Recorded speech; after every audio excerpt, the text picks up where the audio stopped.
came in and increased rates by 25 basis points. That means 0.25%.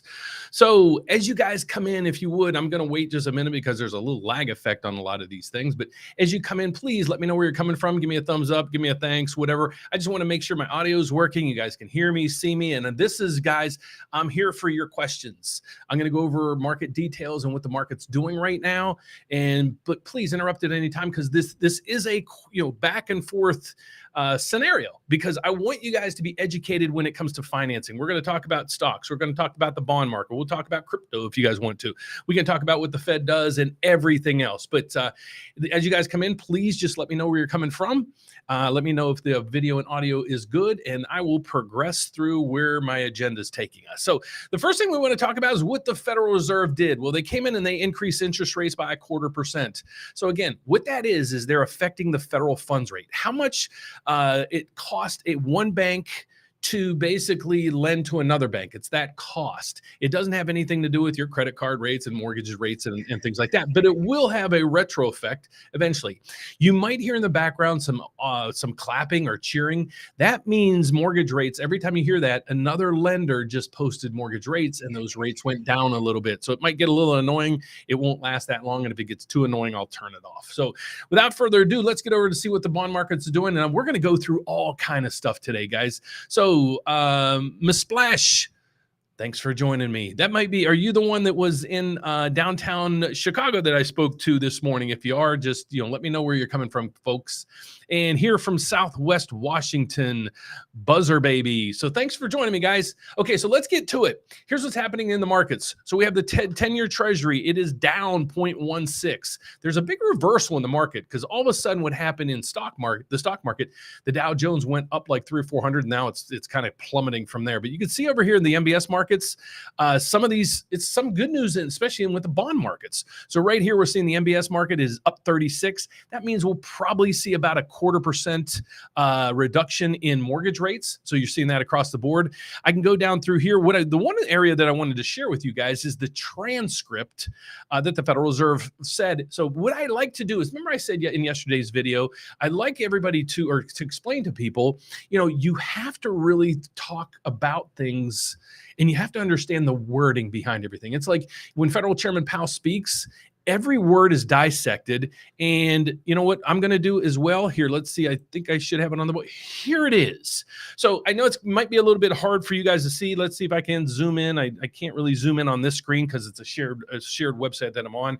But let's go through just some of the minor changes that was in the Federal Reserve speech. So this is the announcement that when Federal Chairman Powell walks out, this is what he's scripted to say. And basically they take the last time that they scripted out something and they just change minor words, but those minor words might make some big issues. So let's go through this.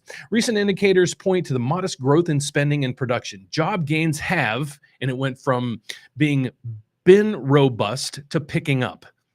Not a big issue there. But I did listen to Federal Chairman Powell, his press conference. He mentioned if it wasn't for the bank scenario, he saw employment being an issue, and he also saw inflation basically being a big issue too. So what their expectations are is this banking crisis is going to, it's not a crisis, it's not a pandemic, it's not systemic throughout the whole country, but they're saying that alone is going to have credit tightening at a lot of levels, and especially what they're doing with the Treasury markets and yields. So they're expecting, just because of the economy and the effects of this banking stuff and everything else, it's going to help them cure inflation by driving up unemployment and driving down cost of things. And we're going to dissect the cost of things as well in this video. So we have people on here from Southwest Washington. We have Fame, if I'm messing these up, I apologize. From Phoenix, we have Courtney. Thanks for coming, Courtney. From Austin, we have Flash from Ohio, and we have MF from Chicago. So thank you, everybody, for joining me today.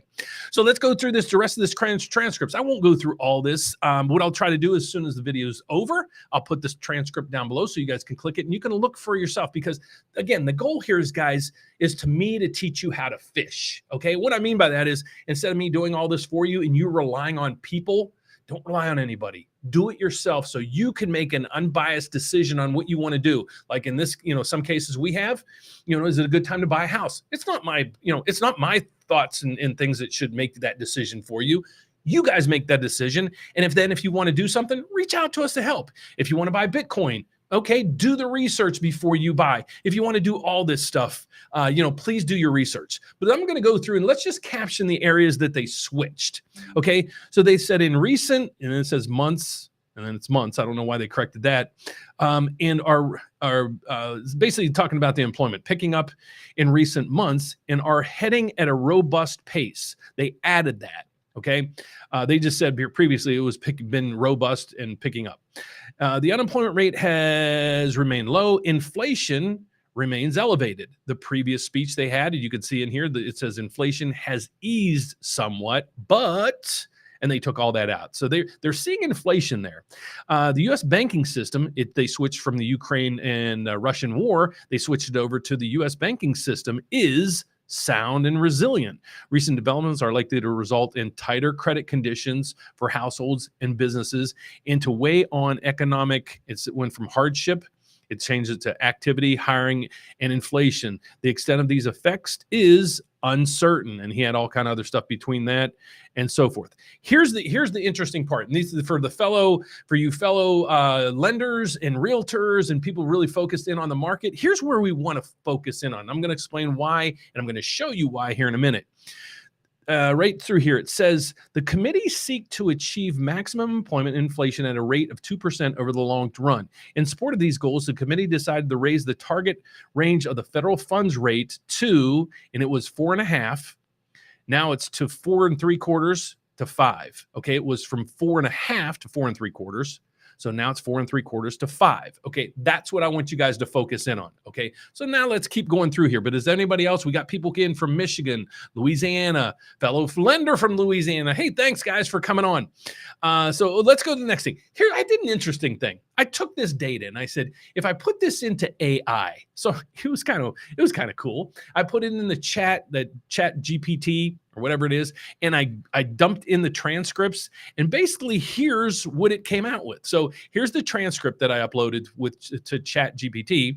You can see it right here, Russian war and the Ukraine war, banking system. So it took all that data and represented. So I said, is this actually bearish or bullish for the markets? And it says, this article sounds somewhat bullish as it mentioned robust job gains and low unemployment rate, as well as the modest growth in spending and productivity. However, it also mentions that inflation remains elevated and there's elevated global uncertainty due to the Russian war and Ukraine war and the banking system. The article also mentions the committee's intent to raise the target rate of the federal funds rate to continue monitoring incoming information for the economic outlook, which could suggest caution's approach to the future. So one of the things that Federal Chairman Powell said, and I caught this, and I'm going to kind of watch it several times again tonight. They said, what do you think in projection of more rate increases? And he just kind of went past. He said, well, if they're needed, we'll have to do what we have to do. And in the past, he was always like, we're going to do anything we have to do. So there's just it's the tone that he said and the verbiage that he said.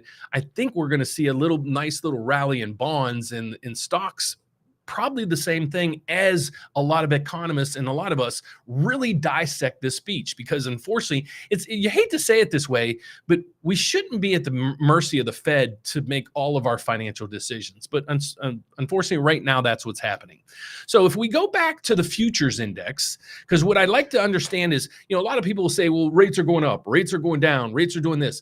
I want to know where people are putting their money. Where are Wall Street and the futures market? Where are they putting their money in regards to what the Fed's going to do? So this is the interesting point here. Here's what the meeting dates are and what the futures markets on the federal funds index is telling us where the money's expecting to go in regards to future rate increases or not. So if you see this, I'll explain it to you. Let me see if I can increase this one a little bit for you. And if I can, I will. Let me try. So that might make it a little bit better for you to read. Okay, so what we want to focus in on right here, we just had today's meeting. It was on 3/22. The expectations were they were going to raise the federal funds rate, or the projections to 4.75 to 5%. You see right here, there was a 98.9% chance they were going to do that. Okay, they did it. We know what's going on. What's coming up? So they're going to have a meeting May 3rd. Okay, what's the expectations there? Well, we slide over to it, and I want to give this in the context, guys. This is the Chicago Mercantile Exchange. Okay, so that it's from a very reputable, you know, entity. I'll put it that way. Okay, so let's go down through here. They're saying on the March or the May meeting, there's a 53% chance that they're going to raise it to 5 and 5 1/4. Okay, they might, but then look from there. This is where kind of all havoc breaks loose. Now in June, there's basically a 50-50 chance that they're going to stay there. So this means it's going to go up to 5 to 5 1/4. And then from there, what's it going to do? Well, it's not looking like it's going to go any further. Look across these lines right here. There's basically nobody saying that they're going to increase rates to 5 1/4 to 5 1/2. So now what they're saying is the federal funds futures are telling us next meeting, they're probably going to do a 1/4% raise. And then from there, they might pivot. But in June, July, and further, there's a great chance of them pivoting. I'm not saying they're pivoting or not. I don't know, but all the money is telling us, and it's going into these positions where they're going to pivot right around July. Okay, so that's how you study these, and I'll try as well to put these links down below so you guys can access them and figure out what in the world's going on. All right, so let's go over to the other headlines that we have. Our banks sought, I hate when this, sought record Fed liquidity in wake of CBB Bank. So remember I said the other day, well, what the Federal Reserve did is they opened up their window. And what I mean by that is I think it even tells you in here. Banks took, let's see, New York Stock Exchange. Banks sought record amounts of emergency liquidation from the Federal Reserve over the recent days in the wake of the failure of Signature Bank, which in turn helped undo months of the central bank's efforts to shrink the balance sheet. So they were shrinking their balance sheet, selling off bonds, selling off this and everything else. And then all of a sudden they're like, oh man, this happened. So now what do we have to do?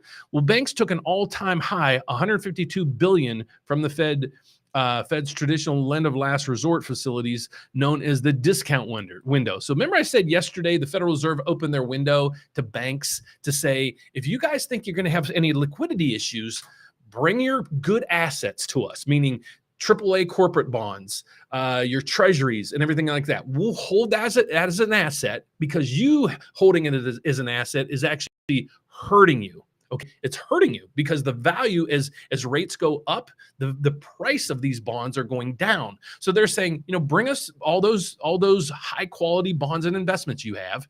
We'll give you money for that. We're going to charge you interest rates on it, but it's really favorable to help you make sure you're solvent. Okay, so that's what they've done. And then in here, the discount went through the record previous. So they, on Wednesday, while also taking $11.9 billion in loans from the Fed's newly created bank term lending program. So people are rushing, banks are rushing to the Federal Reserve to trade in their bonds right now and get loans against those to make themselves liquid. Then the next thing is we want to check and see what the markets are doing in reaction to this. So we know the Federal Reserve raised rates 1/4 to the highest since 2007. It's crazy. If you watch my morning video, I showed you how many times the Federal Reserve raised rates over the past 12 months. It's crazy, man. It's crazy.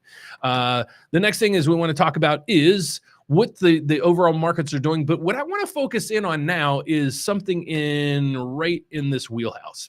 Now what we want to look at is inflation. So now I want to understand what the Federal Reserve is looking at, because in my view, I see a lot of this stuff, inflation numbers actually coming down more than they're seeing. So what I want you guys to understand is what you're seeing on your screen is the components, the pieces of the puzzle that make up the consumer price index. It's the inflation index that the Federal Reserve monitors in regards to consumer inflation. If you go over here and you see these areas right through here, you're going to see, let's see if we can pick that up a little bit so you guys can see that. You're going to see right here, shelter makes up 33%, a third of the inflation numbers. So I don't know about you guys, the fellow, mortgage people on here and people that are renting and so forth. That number was skyrocketing over the last 12 months, 12 or 16 months. Rents were going out the roof. Mortgage rates skyrocketed. Home prices are going up. So in essence, if you just had that alone, this index is going to rapidly go up because that home and shelter consists of a third of the index. So now what we want to focus in on is the other bigger components. So we're going to look at food and energy, okay? Because if you look over to here to like transportation and some of these other things, they do kind of fall into the realm of energy. So when you look into this, let's look at the food and energy. What the expectations are from the government, USDA, in regards to food prices, here's what they're thinking. Food prices are expected to grow slowly in 2023, slower in 2023 than it did in 2022. But they're expecting food inflation to go up 8%. Okay, so now you have this component of the industry going up 8%, but they want the inflation numbers to basically come down all the way down to 2%. Well, it's going to be hard if just this segment is up 8%. That means these other areas are really going to have to come down.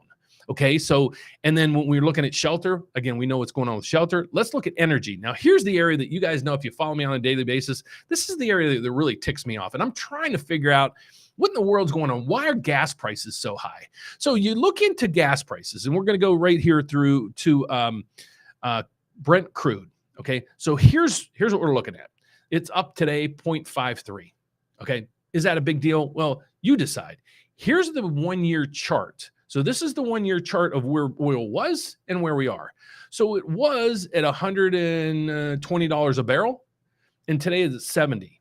So is there a reason why gas prices are almost as high as where we were over here, other than the oil companies really gouging us?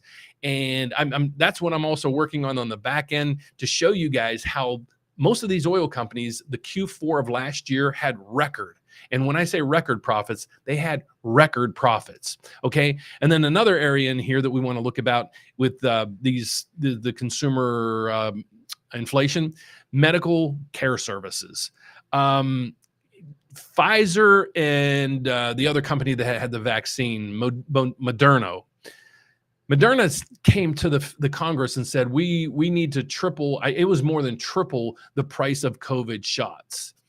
Okay, so if you have the number one drug out there really right now that's getting jacked up and its price is going to triple, what do you think is going to happen to medical care services? I mean, that's just in the pharmaceutical side of things. Other things keep going up and up and up. As an employer, I noticed, our insurance for the employees, it goes up dramatically every year. That's one of the areas that it's very hard as an employer to handle costs, because you guys, as an employer, we normally pay about half of 50% of what your monthly premium is for your insurance. So you see how much you pay. So now you're seeing your employer have to pay that on your behalf, and as well as every employer or every employee in the company. So when you have medical costs going up 20% a year, 25% a year, it's really hard for companies to manage their bottom line. Then on top of it, with all this other stuff, we have inflation on all the other areas, especially wage inflation. Now, wage inflation is going to probably be the stickiest component of all of this, because a lot of people are either remote right now, they're gig workers. They didn't really go full-time back to work. And don't shoot the messenger, guys. I'm just telling you how it is. There's not a huge pool of people looking to buy homes. And the reason why I know that is the JOLT index. How many job openings per person looking?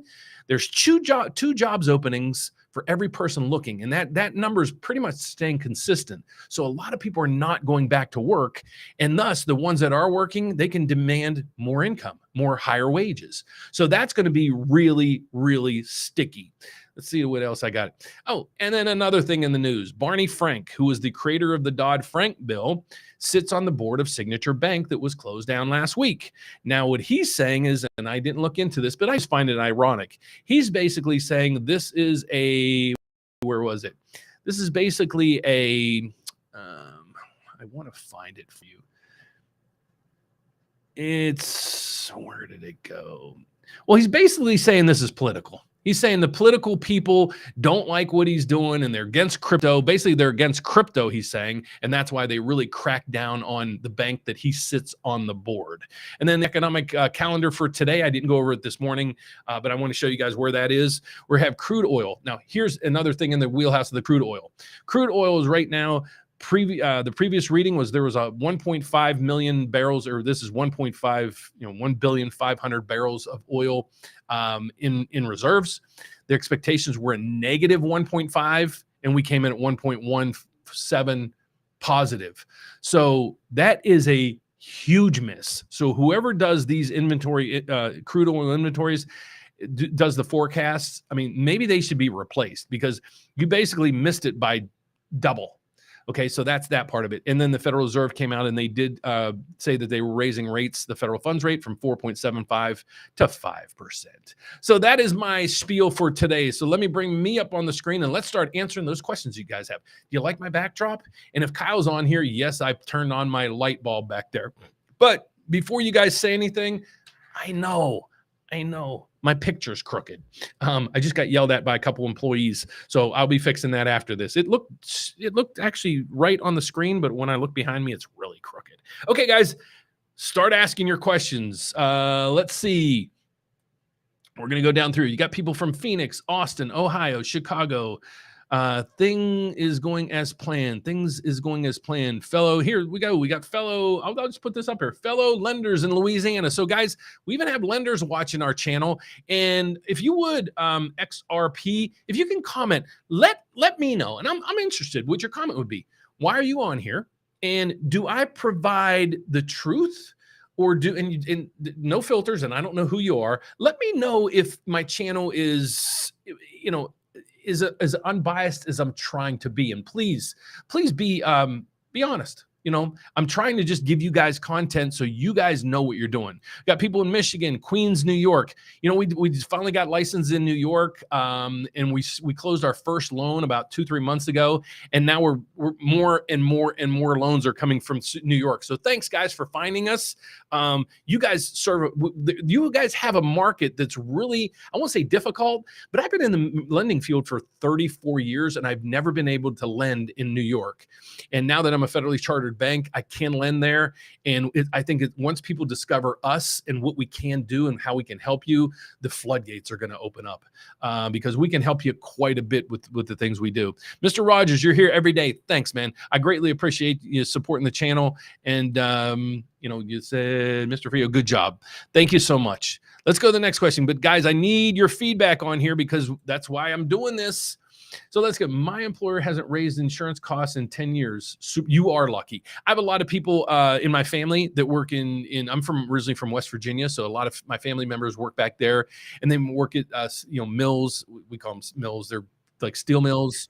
Manufacturing companies and such, and a lot of them that work for smaller companies, they've seen this, and they brag to me saying, my insurance is like $200 a month, and I'm like, well, mine's like $1,200 a month. So, God bless you, man, for having that. We got San Diego, Crystal Blair from Atlanta, Georgia. Okay, guys, ask any questions that you have. So let's go see some of the effects that the markets are having. Again, the markets are doing pretty well here. We can go down and caption anything else in the current data here. So let's start looking into some other areas you guys might not be thinking out. How do you think cryptocurrency is doing? Because isn't that a hedge against inflation? But my expectations were this. If this happened if the Fed kind of start easing and there's credit tightening and a lot of this stuff, especially Signature Bank was in the crypto field, I think it's going to start getting more and more tighter with cryptocurrencies. But let's go over and see what cryptocurrencies are doing right now, especially Bitcoin and Ethereum. I think they're right down here. Bitcoin is up $55. It was up about $200-300 earlier, so it's kind of coming down. And now Ethereum is down about 4%. So they're both almost down about 4%. Oh, you guys can't even see this. Let me put this back on the board. So what we're seeing right now is what's going on with cryptocurrencies. I think cryptocurrencies are going to make a turnabout to the bad, and they're turning about to the bad. They're down, again, almost 4% here and 4% on the Ethereum, and those are the two bigger entities when it comes to cryptocurrencies. I actually, for full disclosure, I own both of these in an ETF. So I'm not condoning you buy these things. I'm not a stock advisor. I'm not licensed to do this. I just do this show for educational purposes, let you guys know what I'm doing and give you some educational tools that you can do this on your own. Let's see what else you might be concerned about. So we went over inflation. We went over the bond market here. We went over what the Fed did. We know that. We went over the transcripts. We know that, how that worked out, what the futures markets are saying, the banking system, the bonds, and everything else. Let's see if the stock market is holding steady. It is down now 190 points, I think they're saying. And then the headline news is Federal Reserve's doing that. So please, let's get those questions started. The first one we got is is it possible to get an FHA loan for my second home? Second home will become my primary residency. Current home has been rented since October 22nd. Thanks, Dan. Well, an FHA loan can only be done on your primary home. Okay. So it's kind of confusing. Is it possible to get an FHA loan for my second home? Second home will become my primary residency. If you can give me a little more context behind that, if you're plan on it being your primary home soon, there's probably a good chance that you can do that. You have to be into that property within a specific time frame. But as a second home, you cannot use that product. But the way you're describing it, you say second home, then will become my primary residency. So if it's going to be your primary residency within the next couple months, yes, you should be able to do it that way. I wouldn't suggest it being your second home now, saying it's going to be your second home. But if you would schedule an appointment with us, I know we can help you because I'll tell you a little bit about me. My name is Dan Frio. I do the rate update every morning, and then I start doing this event every day because I just find there's a lack of financial information for people out there. And when you watch, and I truly didn't boycott CNBC, guys. I had somebody saying, I'm biased and how dare you be so divisive? You don't like CNBC. These are the things that I get from comments in YouTube. They're mad at me because I don't look at CNBC anymore. So whatever, I can't win sometimes. But shoot, where was I going with this? So I decided to do these videos again, and I'm going to probably stop looking at my comments because a lot of those are just people just bash me. But I read my comments and I try to respond to you then. But if you really need me, shoot me an email. My email is dan@therateupdate.com, and that's right on your screen. So I hope I answered your question there. But yes, if you'd like to dig into that further, at the bottom in the description below, you can schedule an appointment with us. Sometimes it's me, sometimes it's not me, but most of the sales guys are right here. So when they're done with you, they come in and talk, the scenario over with me, and I guide them, or I might even get on the phone with you at the same time. So that should be down below in the description. If it's not there, all my other videos have it in there. Where you can set a one-on-one consultation with us, and we provide that for free. There's no cost, and, nothing, no strings attached. The next one is, and guys, please watch what you type on here because I don't have a moderator in here. So if you type in something really rude, everybody's going to see it, and I apologize about that. What is considered a recession? Lots of talk between we are and we aren't. Please give your feedback. Well, let's look up what the definition is. And it depends on, maybe here's where I might get political, and I don't mean to be political on one side or the other, but whatever party's in control at that time, they might make the narrative whatever fits their agenda. But what the true definition is, well, let's go down through here. A period of economic decline during which trade and industrial activities are reduced, generally indicated by a fall in GDP in 2 consecutive quarters. Oh, shoot. Sorry, guys. There it is. Okay. That's the definition. Okay. That's the definition. I didn't make it up. It just wasn't made up. So now, last year, we had 2 quarters of negative GDP. And then all of a sudden, everybody's coming in saying, no, we're not in a recession. We're not in a recession. Well, guys, I don't make the rules. I don't make, the definitions. That's the definition. I felt we were in a recession because everything was tanking. Okay. Everything was tanking at the time. So are we going to be in another one? Well, I'll put it this way. The government or the Fed and a lot of company owners and so forth think it's very much on the horizon. Now, I talk to food companies, I talk to industrial companies, I talk to realtors, I talk to home builders, I talk to people all over the, all kind of industries, and they're saying, yes, we're seeing a pullback quite a bit in our stuff. But the sticky area here is wage inflation. So the definition of recession is right on the screen. I don't make it up. And we were there last year because we had 2 consecutive quarters of negative GDP, but everybody said that we weren't. So don't shoot the messenger. I'm just showing you what the definition says. So thank you there. I actually think they are doing good right now. We just went from 20K to 28K in a week. It needs to cool off. I actually think they are doing a good job. I don't know if you could let me know what you mean by it went from 20K to 28K, and I might be just something. Oh, talking about crypto. Okay, got it. Yeah, but it's you're gonna. Yeah, yes, you saw people fleeing to the crypto markets during this craziness with the banking system.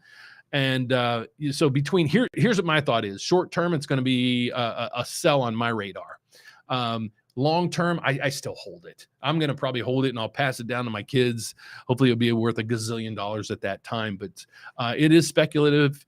It is volatile. It's hugely volatile. If we go into this, you could see a chart. Let me see if I can pull up the chart here. This will make you throw up if this was if this was you. You could buy into it, back in November 16th of 2015 for how much is it? I mean, it doesn't even bring up a price. $1,100. Then it went all the way up to 60 something thousand, 65,000 from $1,100, and now we're down to 27. So if you just go past the past year, it basically went down from 46,000 to 27. So half. So it's not stable. It's not. It's too volatile for the economy in general to take it over, and it's going to stay volatile for I think a long time. But it might pick up steam. But I think what's going to happen prior to that is federal government's going to come in and create their own and kind of push people over to that. That as well. So let's go back to the primary residency at time of closing. No, you're good to go. You are good to go. So if you need help with that, if you need help on the financing of that, we would love to do that for you, because that's what I do for a living, is I do mortgages. But because I have a degree in economics and I really stay up to tune on all the events, I decided I would share my knowledge with you guys. So I'll answer the questions as the best I can. And again, unbiased, because here's what my problem was with a lot of the Yahoo Finance and Bloomberg and CNBC and all that. They have these companies come on. These companies are paying. I don't know if you know that. These companies are paying most of the time to get onto those channels. So they're going to sit there and just rah their company and their stock prices. So you buy. So if I'm a president of a company and I walk in and my company's public, you can buy stock in my company. I'm going to sit there and rah this thing as much as I can. So you buy the stock and I make a ton of money on the stocks. Well, I don't do that. You can't trade through me. So I don't care if you own stocks or not.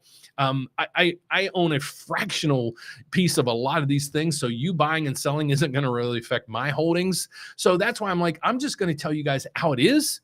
And that's why I say I'm giving you an unbiased opinion, because I'll give you my true feelings on that company, the numbers, the feedback, without the rah stuff.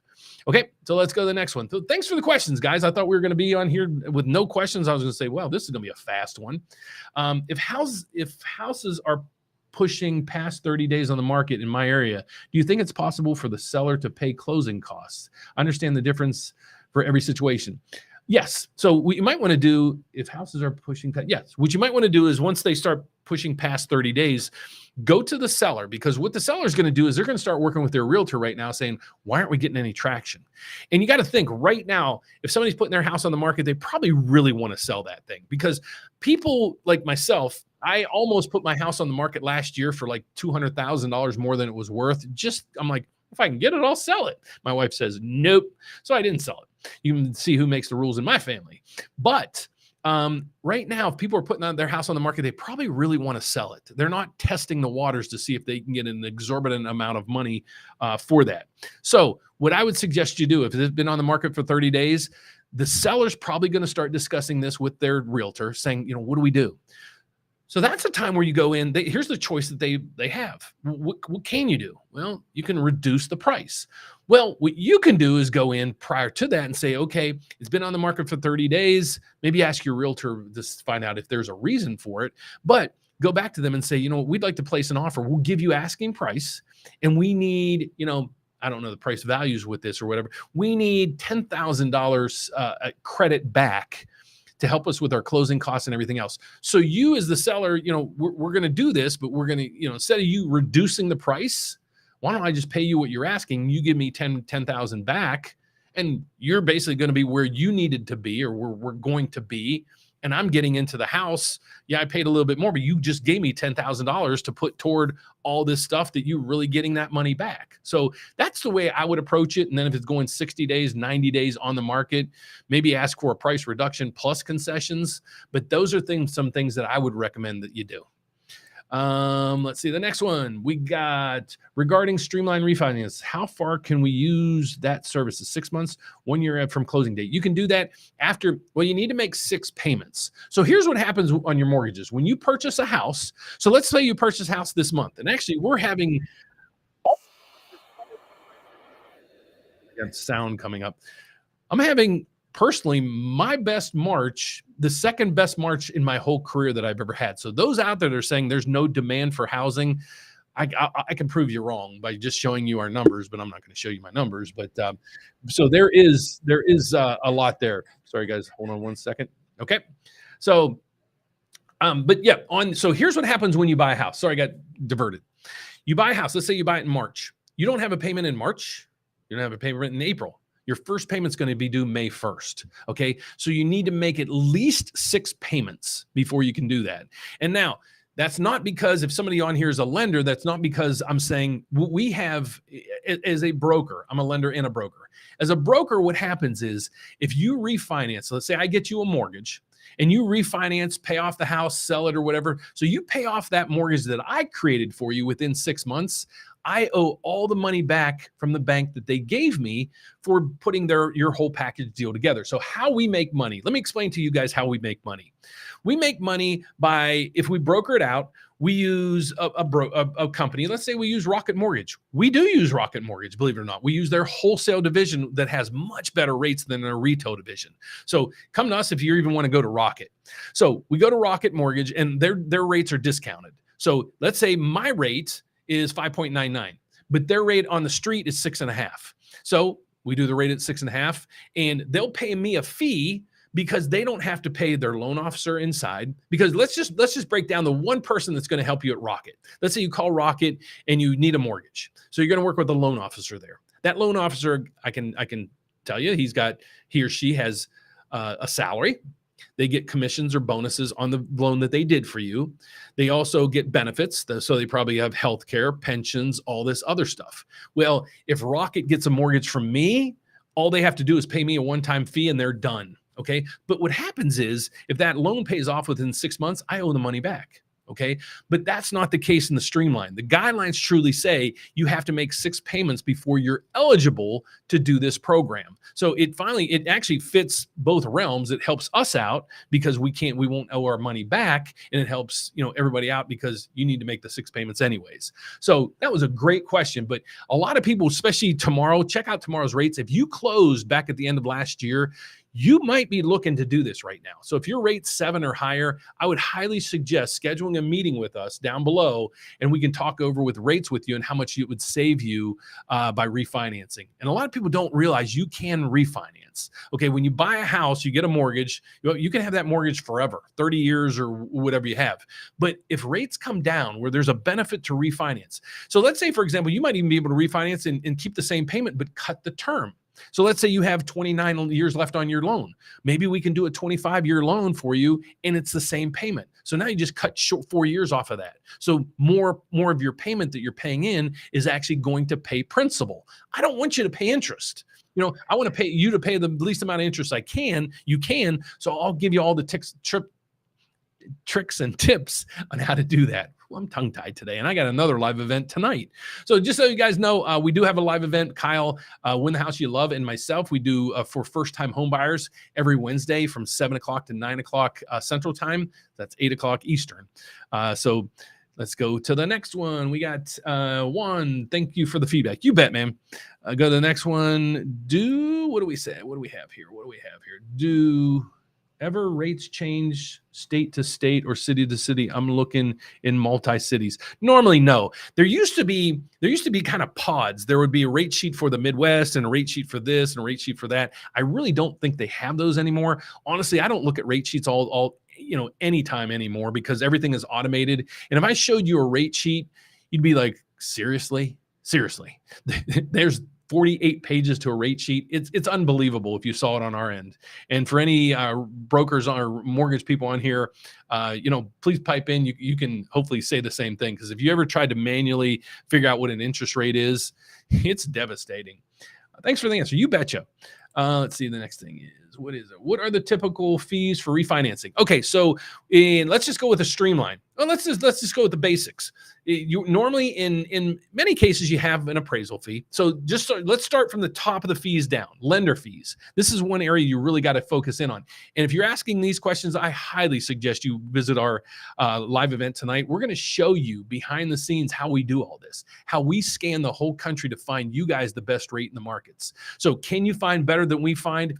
Sometimes, if you go to a credit union or your preferred builder's lender or something like that, many times they can beat us. But in most cases, we're 9 times out of 10, we got the lowest structure and fees and rates and everything else.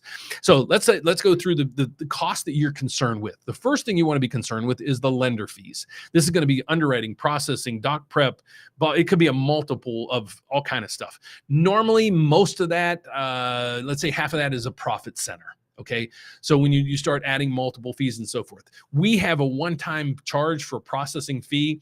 It's usually about $900, and it does go to a secondary processing company, because right now we are buried internally. So our processors have too much work.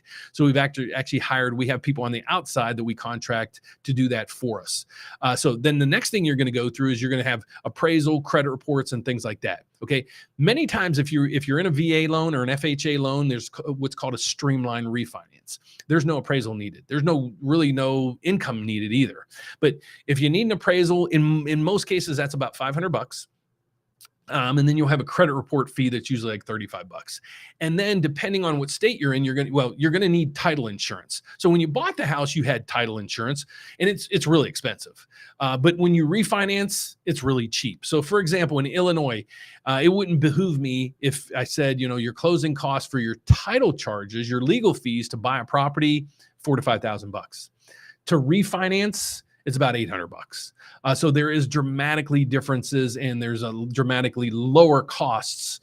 Possibly, it depends on who you use when you go to refinance. That's what we do in most cases. When we do your mortgage for you, we vow to you that we will waive your processing fee the next time you use us, because we'll just in-house process it. So we don't have that. But the other fees are fees that I can't pay on your behalf. So it's there. But any fees that we have, we will waive 100% for you at that time. So in that case, let's say you're doing a streamline, the only cost you would really have is a credit report fee and your title fees. So it might be $1,000 to refinance.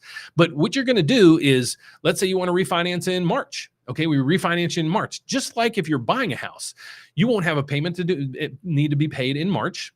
You won't have a payment to be made in April. So your first payment will be due in May. So you're actually going to skip 2 months mortgage payments. It's crazy how many people refinance in like January and February once they get their Christmas bills. And then when we tell them that, saying, okay, we're going to pay off all these bills for you, and then you're also going to skip 2 months mortgage payments. And they're like, are you kidding me? So my mortgage payment's $2,500, and I've been spending $2,000 in credit cards and stuff. So I got $4,000 a month that I don't have to pay for 2 months. Yes, that's correct. So these are just little tidbits I want you guys to be educated on. And then the last question we have, and if nobody else has anything after this, is, well, Christine just said, thanks, Dan. So there's no more questions after this. So if you have anything, please pop it in real quick so I can answer any last minute questions that you have. But let's go through. I really don't have to go through the markets again because the markets are closed. But just to recap it, the MBSs ended up 44 on the 6.0 chart. Let's go back through here. So just to conclude this, the 10-year Treasury is down 15 ticks. The MBS mortgage-backed securities market is up 45 ticks on the 6.0, and the 5.5 is up 64. We concentrate on this one because it's closest to the values right now. And then let's go over and see what how the stock markets ended. I think I might have closed that out, but we'll go to CNBC, go to the headline page of the markets and see what they did. I'm interested to see how oil and everything else. Holy cripeys. So the Dow Jones dropped 530. I didn't see that coming, folks. I didn't see that coming. I thought with all this relief, but I'll make you a bet. And I'm not going to bet you any money, but I bet you tomorrow, once all these reports and everybody digests this information, I bet we're going to start seeing the stock market raising. and bond yields starting to stabilize, thus bringing us, the rates in the low sixes and hopefully stabilizing right there until the next Fed meeting, unless mainstream media and everybody just starts pumping this bank failure stuff that they've been doing, causing fear in the markets. So that is the report for today. If you guys have anything else, let me know. But for those that have questions in regards to homes and real estate and buying houses and refinancing, please visit us this evening. And it's kind of the same format. We go through all the questions that you have. And if we don't answer them, please email us. And my email is down below in the description.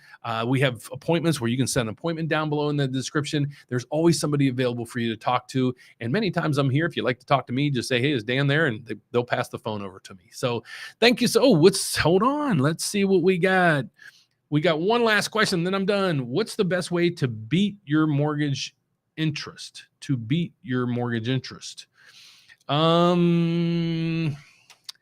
Go build a house and have a preferred lender do your loan. Other than that, why try to beat? If hopefully you find value in my channel. Let's say, for example, this, and here's what we're going to show you tonight. Here's the frustrating part: is we do these events and we talk to people, and people will call us for consultations. We'll educate them on every piece of the pie. We'll help them get a realtor. We'll help them fix their credit. We'll help them do this. We'll help them do all kinds of things. Then at the last minute, they're like, "Well, I'm going to go with another lender," and I'm like, "Why?" Well, their charges are $250 less than ours. I'll be candid. That drives me nuts. Okay, because we helped you. Are we not worth that extra money? If you had to pay a cost for that, that's what we're here for. But we don't. This is how we also make a living. So I don't mean to be rude, but we're going to show you tonight behind the scenes on how we're going to search the whole country to scan rates for you guys. We're set up with probably close to 90 of the country's largest lenders. So why search anywhere else? If you can come to us, we can get you pre-approved, help you with your credit if you need it, help you find a realtor if you need it, help you get into any program that we deem is best for you with down payment assistance and everything else, and do all this. And we're at your beck and call, basically 24/7. Call us on Saturdays if you're out there looking at houses. Do this. So I hope you find value in that. And so that's my spiel for that. And then Dan Mortgages, I don't know who you are, Dan. Great name, buddy. Dan Mortgages says, I feel you on that. So that's all. And I'm not trying to be rude, but guys, this is how I make a living. So it'd be like if you produced a product and your product's $10 and I went to you and you showed me how to use it and demoed it and everything else, and your product's $10 and somebody else is offering it to me for $9.75. I'm still going to buy it from you because you helped me. But that's just me. So thanks a lot for watching, guys. I hope to see you tonight with all those questions. God bless. Have a great day. See you later.